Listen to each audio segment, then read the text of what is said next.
पहले आज के इशू पे बात कर लेंगे। हाँ जी सर, हाँ जी सर नीचे करना अरोड़ा साहब ਅੱਜ ਨਵੇਂ ਸਟਾਰਟਅਪ ਨੂੰ ਲਗਭਗ 3 ਕਰੋੜ ਤੋਂ ਵੱਧ ਦੀ ਰਾਸ਼ੀ ਜਿਹੜੀ ਉਹ ਦਿੱਤੀ ਗਈ ਹੈਗੀ ਹੈ। ਕਿਸ ਤਰੀਕੇ ਦੇ ਨਾਲ ਇਹਨਾਂ ਸਟਾਰਟਅਪ ਦੀ ਆਉਂਦੇ ਸਾਹਮਣੇ ਮਦਦ ਕੀਤੀ ਜਾਊਗੀ ਅੱਜ ਤੱਕ ਕਿਸ ਤਰੀਕੇ ਤੋਂ ਰਹੇ ਹਨ।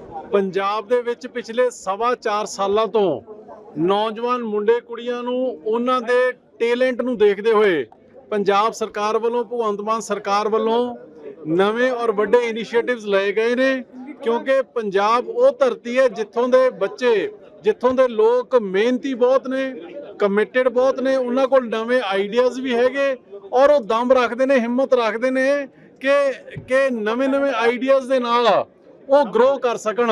ਸੋ ਅੱਜ ਉਸੇ ਮਕਸਦ ਦੇ ਨਾਲ ਸਾਡੇ ਇੰਡਸਟਰੀਜ਼ ਡਿਪਾਰਟਮੈਂਟ ਵੱਲੋਂ 31 ਨਵੇਂ ਸਟਾਰਟਅਪਸ ਜਿਹਦੇ ਵਿੱਚ ਹਰ ਵਰਗ ਚਾਹੇ ਉਹ ਹੈਲਥ ਕੇਅਰ ਦੇ ਨਾਲ ਕਨੈਕਟਡ ਹੈ IT ਦੇ ਨਾਲ ਕਨੈਕਟਡ ਹੈ ਅਲੱਗ-ਅਲੱਗ ਵਿਸ਼ਿਆਂ ਦੇ ਉੱਪਰ ਜਿਹੜੇ ਨੌਜਵਾਨ ਮੁੰਡੇ ਕੁੜੀਆਂ ਕੋਲੇ ਨਵੇਂ ਆਈਡੀਆਜ਼ ਹੈਗੇ ਉਹਨਾਂ ਨੂੰ ਪ੍ਰਮੋਟ ਕਰਨ ਦੇ ਲਈ ਉਹਨਾਂ ਦੀ ਹੈਂਡ ਹੋਲਡਿੰਗ ਦੇ ਲਈ ਉਹਨਾਂ ਨੂੰ ਸਪੋਰਟ ਕਰਨ ਦੇ ਲਈ ਅੱਜ ਰਾਸ਼ੀ ਹੈ ਜਿਹੜੀ ਉਹ ਵੰਡੀ ਗਈ ਹੈ ਤਾਂ ਕਿ ਉਹਨਾਂ ਬੱਚਿਆਂ ਨੂੰ ਹੌਸਲਾ ਹੋ ਸਕੇ ਤੇ ਉਹਨਾਂ ਨੂੰ ਅੱਗੇ ਵਧਣ ਦਾ ਮੌਕਾ ਜਿਹੜਾ ਉਹ ਦਿੱਤਾ ਜਾਵੇ। ਇਹ ਪ੍ਰੋਗਰਾਮ ਹੈ ਜਿਹੜਾ ਜਿਹ 'ਚ ਉਚੇਚੇ ਤੌਰ ਤੇ ਮਾਨ ਸਾਹਿਬ ਨੇ CM ਸਾਹਿਬ ਨੇ ਸ਼ਿਰਕਤ ਕੀਤੀ ਹੈ ਔਰ ਪੰਜਾਬ ਸਰਕਾਰ ਉਹਨਾਂ ਸਾਰੇ ਨਵੇਂ ਆਈਡੀਆਜ਼ ਨੂੰ ਔਰ ਨਵੇਂ ਐਂਟਰਪ੍ਰੈਨਿਓਰਸ ਨੂੰ ਵੈਲਕਮ ਕਰਦੀ ਹੈ ਕਿ ਤੁਸੀਂ ਨਵਾਂ ਆਈਡੀਆ ਇੱਕ ਪੋਜ਼ਿਟਿਵ ਕੰਸਟਰਕਟਿਵ ਆਈਡੀਆ ਲੈ ਕੇ ਆਓ, ਸਰਕਾਰ ਤੁਹਾਡੀ ਬਾਹ ਫੜੂਗੀ ਸਪੋਰਟ ਕਰੂਗੀ ਔਰ ਫਿਰ ਉਹਦੇ ਵਿੱਚ ਬੱਚੇ ਆਪਣੇ ਕੈਲੀਬਰ ਦੇ ਨਾਲ ਦੁਨੀਆ ਦੇ ਕਿਸ ਕੋਨੇ ਦੇ ਉੱਪਰ ਰਾਜ ਕਰ ਸਕਦੇ ਨੇ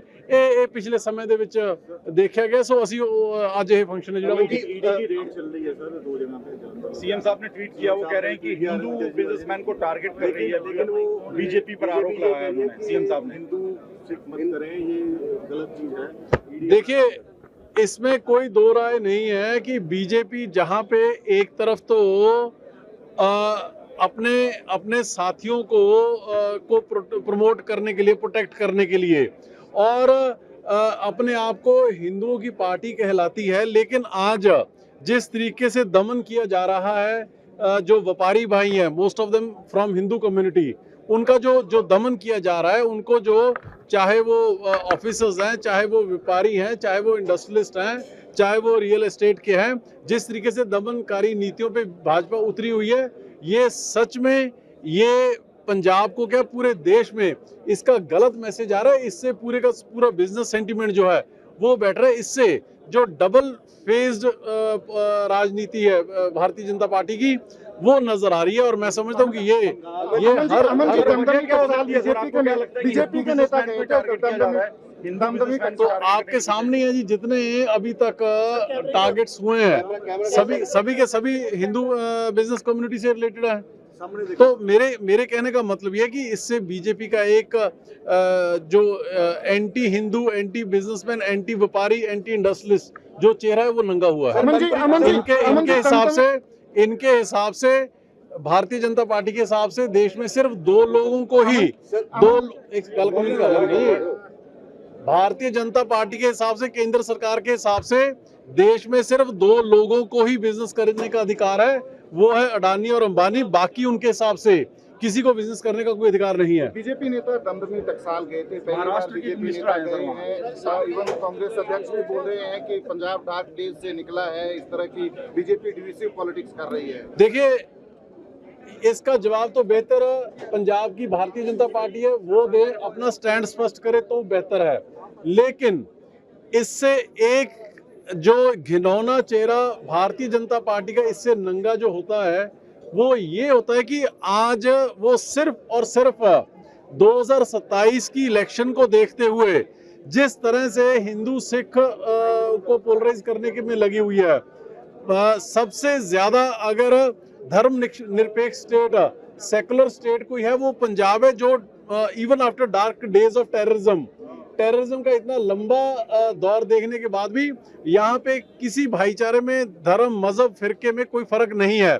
लेकिन आज इलेक्शन से पहले अपने स्टैंड से बिल्कुल ऑपोजिट जाके बीजेपी की ये स्टेटमेंट आना, उससे सिर्फ मकसद इनका एक ही है कि किसी भी तरीके से चाहे गलत हो सही हो समाज बचे ना बचे लेकिन भारतीय जनता पार्टी की राजनीति चले, इस मकसद से वो अब उस राजनीति पे उतारू हुए हैं जो कि मैं समझता हूँ कि पंजाब को बांटने का काम है।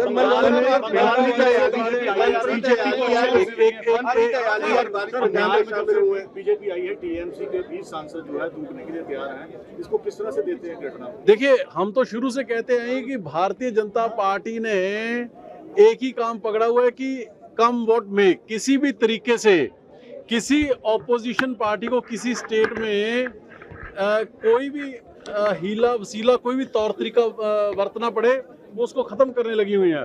पहले ये साथ ही साथ अपने जो इनके अलाइज होते हैं उनको भी खाते हैं, उनको तो अंदर बैठ के खाते हैं, और जिस तरीके की अपनी ईडी सीबीआई के जरिए ये सारी ऑपोजिशन पार्टीज को नुकसान पहुंचाने के लिए लगे हुए। लेकिन मैं उनको कहना चाहूँगा कि सारे दिन एक जैसे नहीं होते, ये कभी बारी भारतीय जनता पार्टी की भी आ जाएगी। दयाली जो है आज वारिस पंजाब में शामिल हो गए, किस तरीके से देखते हैं पंजाब की आने वाली सियासत को? नहीं, चलो ये तो उनका अपना डिसीजन है, इसमें मैं तो क्या कह सकता हूँ, जो उनको मैं तो गुड विशेस ही दूंगा। सर, महाराष्ट्र के मंत्री ने जो ये स्टेटमेंट दिया, इसको लेकर लगता है कि अपने स्टैंड से भी आपने कहा कि बीजेपी पलट गई है वोटों के लिए, तो ये एकदम से उनको भिंडरा वाले और ये सब अच्छे लगने लगे। मेरे हिसाब से तो आप अगर ये बात भारतीय जनता पार्टी से पूछे, उनके लीडर से पूछे, तो ज्यादा क्लैरिटी होगी। लेकिन मेरे को जितनी समझ आई है उस बयान से, और आप मीडिया वाले भी, सारा पंजाबी ये समझ रहा है कि आज तक जो स्टैंड था उसके बिल्कुल टोटली ऑपोजिट वो स्टैंड ले रहे हैं। तो इसका मकसद क्या है, मतलब क्या है? मतलब ये है कि वोटें चाहिए वो जैसे मर्जी लो, लेकिन एक पंजाबी में कहावत है, वो पंजाबी च कहावत है कि अगों भाई जी ने नहीं थी पिछों कुत्ता चक के ले गया ना। मेरे ख्याल नाल इन्हां कोले जिस तरीके नाल चल रहे ने, ना इन्हां कोले हिंदू भाईचारे दियां, ना सिख भाईचारे दियां, ना दलित समाज दियां, ना ओबीसी दियां, जह जी फिरका प्रस्ती दी राजनीति अज पंजाब दे विच बीजेपी करन दी कोशिश कर रही है, ਇਹਦੇ ਨਾਲ ਇਹਨਾਂ ਦੇ ਪੱਲੇ ਕੋਈ ਵੀ ਨਹੀਂ ਰਹਿਣਾ ਹੈਗਾ। ਪੰਜਾਬ ਗੁਰੂਆਂ ਪੀਰਾਂ ਫਕੀਰਾਂ ਦੀ ਧਰਤੀ ਹੈ। ਇੱਥੇ ਗੁਰੂ ਸਾਹਿਬ ਨੇ ਧਰਮਾਂ ਮਜ਼ਹਬਾਂ ਫਿਰਕਿਆਂ ਦੀਆਂ ਲਾਈਨਾਂ ਖਤਮ ਕਰਕੇ ਇਨਸਾਨੀਅਤ ਦਾ ਸੰਦੇਸ਼ ਦਿੱਤਾ ਹੈ, ਤੇ ਇੱਥੇ ਇਹ ਕਿਹੜੇ ਕੰਮਾਂ ਦੇ ਵਿੱਚ ਪੈ ਗਏ ਸਿਰਫ ਵੋਟਾਂ ਲਈ। ठीक है, लास्ट मोहाली में जा रहे हो ਇਹ ਤਾਂ ਜੀ ਤੁਹਾਨੂੰ ਪਹਿਲੇ ਹੀ ਦੱਸਤਾ, ਤੇ ਫਿਰ ਗੱਲ ਕਿਵੇਂ ਬਣੂਗੀ? ਔਰ ਜਾ ਕੇ ਐਮਸੀਏ ਨੂੰ ਪੁੱਛਾਂਗੇ ਤਾਂ ਸਾਡੀ ਸੈਕੂਲਰ ਪਾਰਟੀ ਹੈ, ਸਾਡੀ ਸੈਕੂਲਰ ਪਾਰਟੀ ਹੈ। ਇਹ ਤੋਂ ਬਾਅਦ ਐਮਸੀਜ਼ ਨਾਲ ਮੀਟਿੰਗ ਹੈ, ਜਿਵੇਂ ਐਮਸੀਜ਼ ਕਹਿਣਗੇ ਸਾਰੇ ਉਸ ਹਿਸਾਬ ਨਾਲ ਹੋਊਗਾ। क्या सिसोदिया साहब भी आए हैं सर इस पूरे मामले को सुलझाने मोहाली मेयर के इलेक्शन में? क्या सिसोदिया साहब को इंटरव्यू करना पड़ा? मैं पूछ रहा हूँ आपसे। नहीं, किस बारे में?